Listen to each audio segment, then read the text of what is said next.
Hi, welcome to my channel. This SKS-D was a mystery to me, and simply because the seller didn't know much about it other than it was a Chinese and it took AK-47 magazines. I even asked him if there was any markings on the left side, and he said there was none other than the 5-digit serial number. It was difficult for me to figure out what kind of SKS-D this was, simply because this gun was heavily modified. As you can see, the front sight block with the bayonet is missing. The gas tube has been changed to an NC Star gas tube. Originally, it had rails on this that was removed. Also, the stock has been replaced with this homemade stock. The rear sight has been changed to this top rail. The top cover has been changed to this kind of a rather chunky top cover. I've never seen this before. So there was a lot of modification, and I couldn't tell what it was.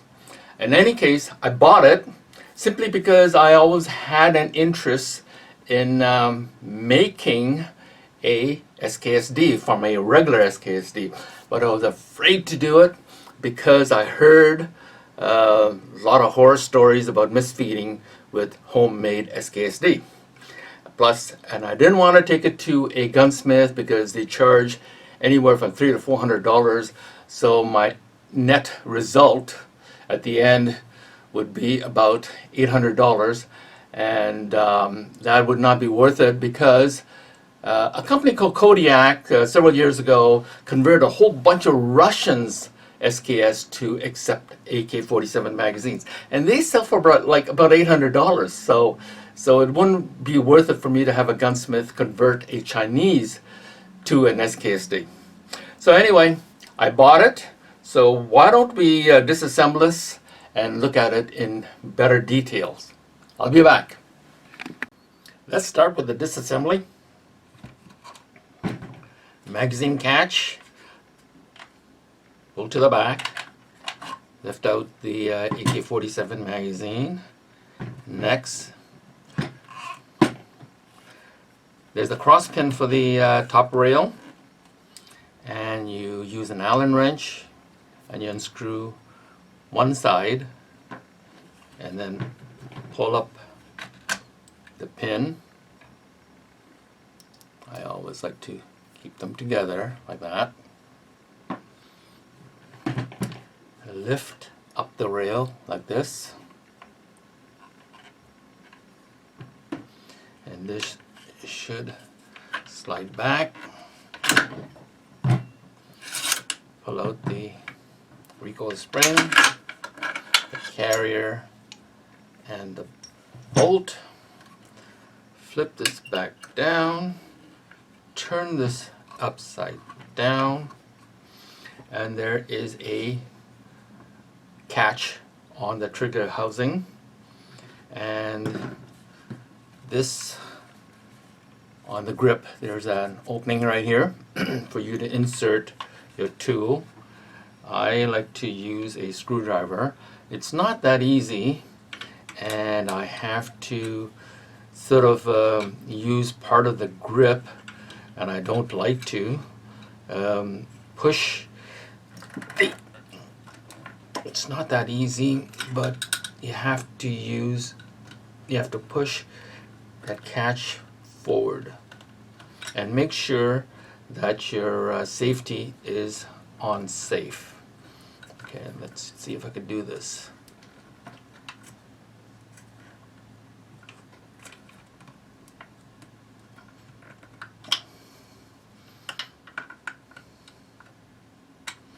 I've done it.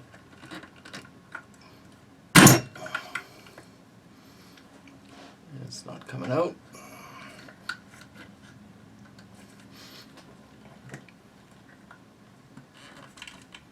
Okay, there it is. And you lift up the trigger housing. Then you separate the stock from the receiver, and it's just simply by tapping it down like that, and Here it is. Let's move all these closer to me. Let's make some room for the stock.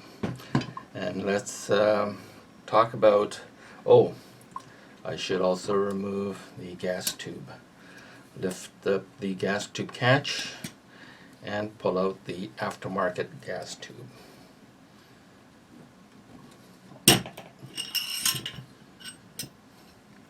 All right. Okay, let's take a closer look at what we have here. I'm not going to remove this rail yet because it's pinned, and I would do that at a later time. This rail, let's talk about the rail first. It's made by Wartac, and it's made in Canada. It hinges at where the rear leaf used to be by this. It looks like a roll pin, okay, and it hinges, and the spring for the rear sight holds it straight up like this, okay. And I can tell that this is a bit on the low side because there's a lot of markings from the casing. As you can tell, there's a bit of that. Okay, next thing I want to look at is the left side seemed to be it has been scrubbed. You see there's a slight dip about like a 1/2 millimeter. Looks like somebody used a machine, like a milling machine, and took off about 1/2 millimeter of the left side of the receiver. So if there was a factory mark here, it's gone. And oh, there was one thing that I couldn't see, and the previous owner did not notice. On this side, there's a fine printing, and it says SKS 7.62 by 39 millimeter, made in China by X something. XY maybe? I'm not sure. It's really hard to tell. Okay. What else do I notice about this receiver? It has a short barrel lug. So obviously this is made in China because they do use short barrel lug. And how is the milling? This is not a homemade job. Somebody used a milling machine to do this. So it could be a gunsmith, but it's definitely not a homemade and not done by a Dremel. Okay, I read a forum one time and somebody said that they converted a regular SKS to an SKS-D by using a Dremel, which I laughed. Yeah, I don't think so. So this obviously, you can tell from the machinery, this was done at the factory.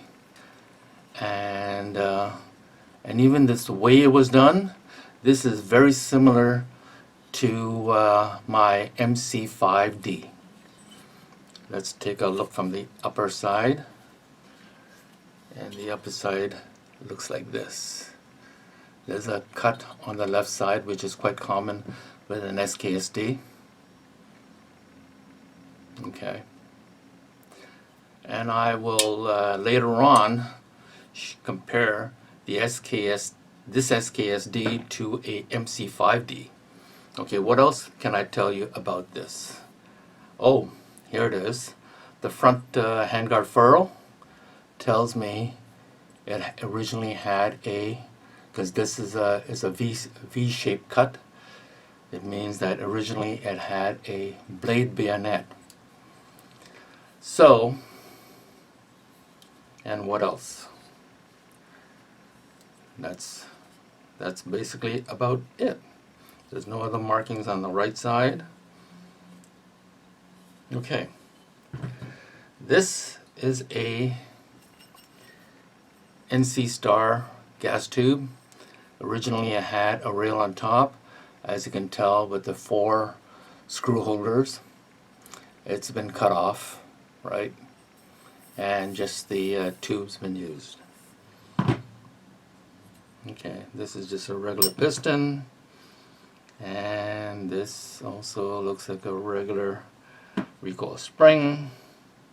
Now this is unusual. I've never seen this before. This is kind of a hefty top cover. There's this beefed up on the left and on the right. I don't know the purpose for that, but this is quite big. And on top of that, this extends out by another 1/8 of an inch further than the back.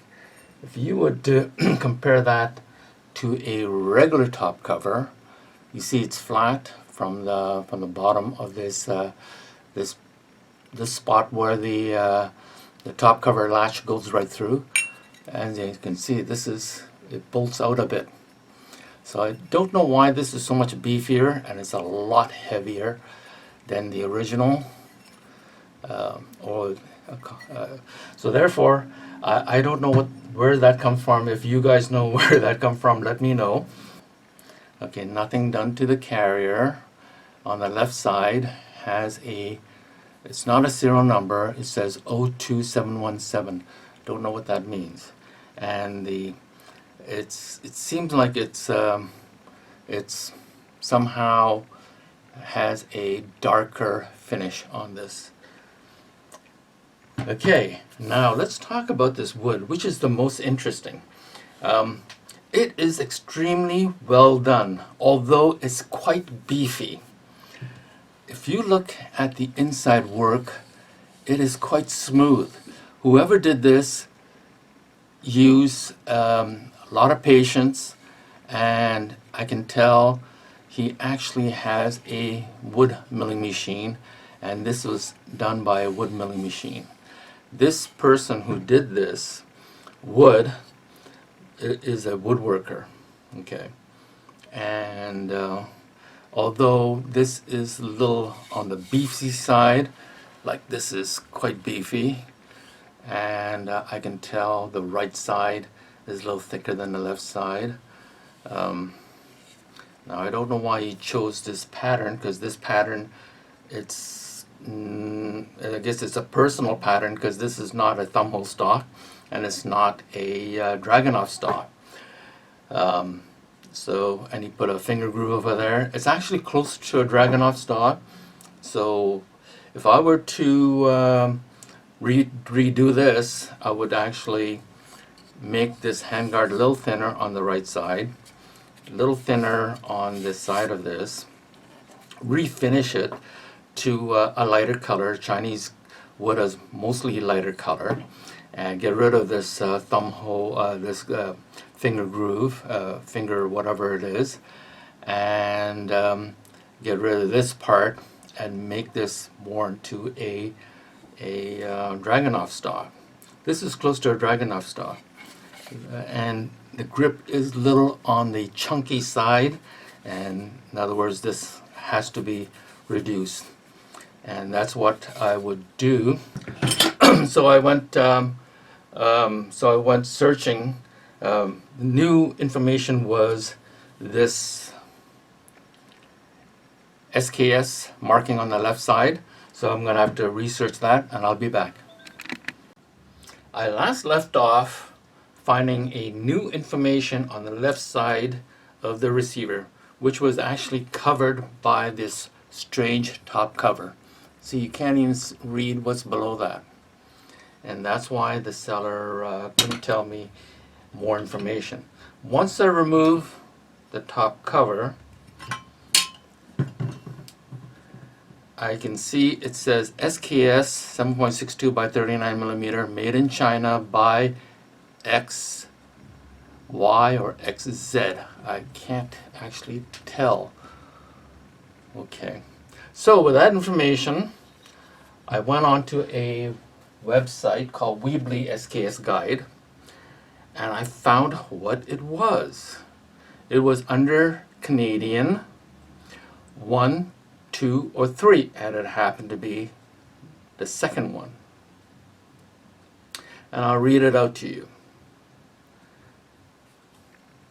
This is the picture. This is what it originally looked like. And if I could read this out to you, he says the second version is the one that collectors in the USA would drool over. A detachable D with a blade bayonet. This rifle is different production from the spike version. These rifle has been posted on various boards over the years, but nobody ever said they were in Canada. Well, obviously they are in Canada. Now I understand why. These rifles do not have import mark. Okay, this is the other side. And it says, note the stock finish. The glossy shellac is the same as used on most Chinese SKS rifles. The bayonet are not the quick release type as seen on spike versions. And the mag release is the same as used on the MC5D. So that's the reason why I brought my MC5D. This is an MC5D. I want to make the comparison. And here is the information I was looking for. Okay, it shows a close-up to the left side of the markings. In this case, was covered up by the top cover. It says, note the scrub left side of the receiver. And of course, this left side has been scrubbed, as you can tell. And the first serial number on my data is 005XX, and it goes to 943XX. And this one is somewhere in the middle, and it's also 5 digits, and it is exactly the same location. As you can see, the serial number is just about an inch from this lip, and that's correct. And this is exactly what it says. The exact import dates on this rifle are not known. Made in China by XZ. So that's exactly what is printed on the left. Although I couldn't tell it was an XZ, but that's exactly what it was.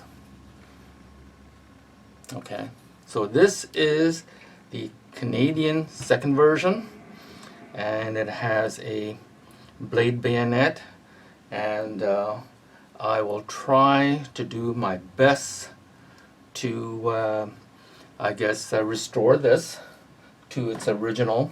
I feel I have a